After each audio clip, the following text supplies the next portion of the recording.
Southeast Asia in the era of the spice trade. The objectives are: 1. Summarize the Portuguese occupation of the Moluccas in search of spices and how the Dutch pushed the Portuguese out. And 2, relate how the arrival of the Europeans greatly affected the Malay. Now, first, let's talk about the emerging states that began to arise within Southeast Asia. Conflicts erupted among the emerging states on Southeast Asian mainland. New kingdoms arose in Vietnam and the Malay Peninsula in general. And we see Muslim merchants, attracted to the growing spice trade, dominated most of the Indonesian shipping. Those Muslim traders that dominated the Indian Ocean trade network began to expand out and try to control everything that it was going on and existing within the Southeast Asian islands, trying to control the root of the spice trade. Now, of course, with the European arrival, particularly in 1511, we see a shift in the context as Europe is going to push for control and really take over for the Muslim domination of the spice market. So in 1511, the Portuguese seized Malacca and soon occupied the Moluccas in general and the spice trade, which was why the Europeans had come to Southeast Asia in the first place, had even sought to leave the European standard shipping waters to try to find their way around Africa. It was for the spices, or namely, the wealth that would be created through the selling of the spices. And so they set up small settlements and trade posts along the coast, particularly the coasts of Africa, the coasts of India, and the coasts in Southeast Asia, dominating all trade network areas and choke points that would be dominant waterways that people would have to travel. Now, through this, we see a massive shift in power. The situation changed with the arrival of the English and the Dutch traders, who were better financed than were the Portuguese. The Spanish, though financed well, were busy in the Americas, and so the Dutch gradually pushed out the Portuguese, who had very little support in general. So they also reduced the English influence to a single port on the coast of Sumatra. So the Dutch are really going to dominate much of the Southeast Asian trade networks. And the Dutch established a central fort in 1619 on the island of Java. And so we see that shift away from the Portuguese, whom they had taken from the Muslims, and the Dutch are now dominating most of the trade in that region.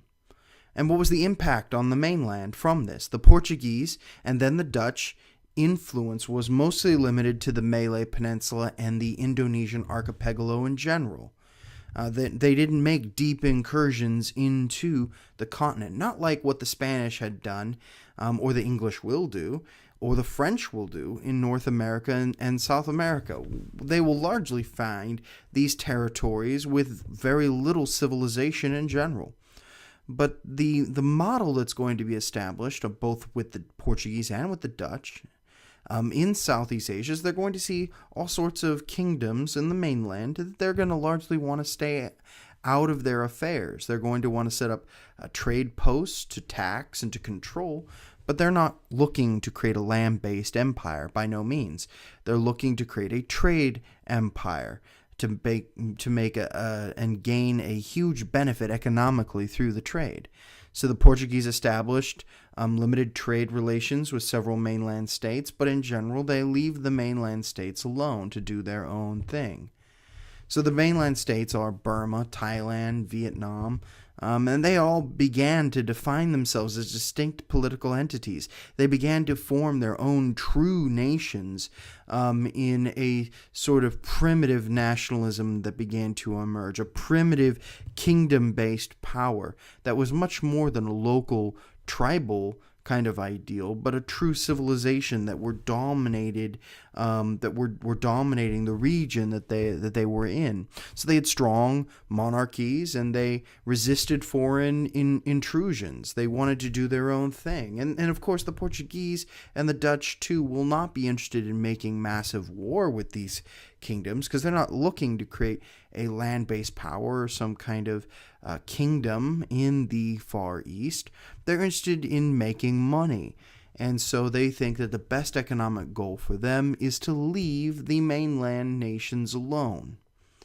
And so this results in a sort of tenuous peace, a live and let live sort of attitude. But of course, remember that the expansion, not just in the Americas, but all over, was driven by God, gold, and glory. And so the impetus for pushing out within the driving force of God, that is Christianity, was not so easily quelled, nor is it so pragmatic. So we see, particularly in the non-mainland states and the Philippines, Islam and Christianity were beginning to attract converts. They have a huge drive to create new followers for their religions. And of course, Buddhism was advancing from Burma to Vietnam. And so we see a gradual creeping of these religions into the different regions. And so you had traditional beliefs, but these traditional beliefs survived and influenced the new religions. And that's ultimately what we end up seeing is a synthesis between the traditional religious ideals and practices and the new religions, Christianity, Islam, Buddhism. But particularly we could see this clear in Buddhism. Because really, if we reflect on it, the teaching of the Buddha, Siddhartha Gautama, is not really religious in a certain sense. Yes, it's concerned with the afterlife, or moksha, the end of suffering. But the idea of deities is somewhat absent in Siddhartha's teachings. But as it moves and morphs into different cultures, we end up seeing a sort of polytheism emerge. We're seeing a sort of formalized religion emerge around Buddhism, and less so around just a meditative eightfold path that Siddhartha had really taught. So the objectives were, one, summarize the Portuguese occupation of the Moluccas in search of spices and how the Dutch pushed them out, and how we relate the arrival of the Europeans, in particularly how it impacted the Malay Peninsula. And of course, a major point of this would be religion.